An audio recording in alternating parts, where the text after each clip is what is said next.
morning, sir. This is my plotting coordination.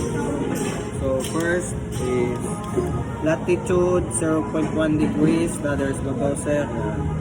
0.5 north is another katunga sa 10, and longitude 103 degrees and 45 degrees east. So katunga sa 10 based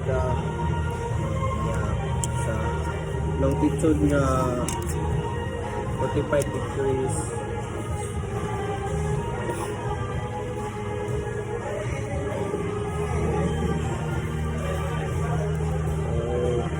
Ko ano na siya.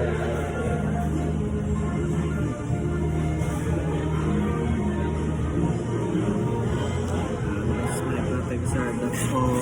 Thank you.